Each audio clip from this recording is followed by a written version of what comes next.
இங்கே பாருங்கள், படுக்கிறதுக்கு முன்னாடி 10 ஜெப குறிப்புகள். 10 நிமிஷம் கூட ஆகாது. நீங்கள் வாங்குறவங்களா இல்லை, கொடுக்குறவங்களா மாறணும்னு நினச்சிங்கன்னா என் கூட சேர்ந்து ஜெபிக்கும்படி நம்மளை கேட்குறேன்.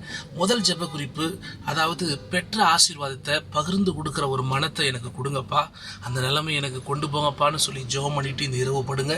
கர்த்தர் ஆசீர்வதிப்பார். ரெண்டாவது, கொடுக்குற கிருபை, அதாவது வாங்குற கிருபை இல்லை, கொடுக்குற கிருபை எனக்குள்ளே இன்னும் பெருகட்டும் ஆண்டவரேன்னு சொல்லி ஜெபம் பண்ணிட்டு படுங்க. நாளையிலேருந்து கொடுக்குறவங்கள கர்த்தர் மாற்றுவார். மூன்றாவது, எங்கள் வீடும் என் கூட சேர்ந்து வளரணும், நான் மட்டும் இல்லை என் குடும்பமும் வளரணும், அப்படிப்பட்ட ஒரு வளர்ச்சியை கொடுக்கணும்னு சொல்லி ஜெபம் பண்ணிட்டு படுங்க. நாளிலிருந்து அதை பார்ப்பீங்க. நான்காவது பாருங்க, ரொம்ப முக்கியமானது, பசி இல்லாதவர்களுக்கு கொடுக்குறவர்களாக என்னை மாற்றுங்கப்பா.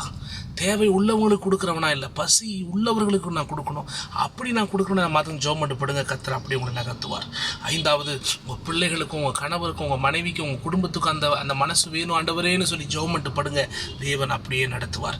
ஆறாவது, ஆசீர்வாதத்தின் வழி எங்களை பயன்படுத்தி ஆண்டவரே ஆசீர்வாதத்தை பெற்று அநேகருக்கு நாங்கள் உதவ எங்களை பயன்படுத்துங்கப்பான்னு கதருங்க. தேவன் அப்படியே உங்களை நடத்துவார். ஏழாவது, நன்றி உள்ள இருதயத்தை கொடுங்கப்பான்னு கேளுங்க. அந்த இருதயம் எனக்கு வளரணும்னு கேட்டு ஜெபம் பண்ணிட்டு படுங்க. அது உருவாகும் போது உங்கள் நிலைமை மாறும். ஏமேன்.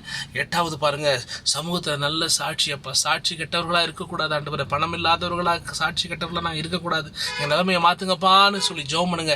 சாட்சியை கர்த்தர் உண்டாக்குவார். ஒன்பதாவது, தேவனுடைய பெருக்கம் உங்கள் வாழ்க்கையில் காணப்படணும்னு சொல்லி ஜெபம் பண்ணுங்க.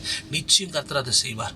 பத்தாவது, தாவீது பங்கிட்டது போல நான் பங்கிடணும், அந்த கரம் அந்த பெருக்கம் எனக்கு உருவாகட்டும் ஆண்டவரே, நான் பார்த்து பிடிச்சி ஜெபம் பண்ணிட்டு படுங்க. நாளையிலேருந்து பெரிய அற்புதத்தை பார்ப்பீங்க. காட் பிளஸ் யூங்க. கர்த்தர் கூட இருக்கார். ஆமென்.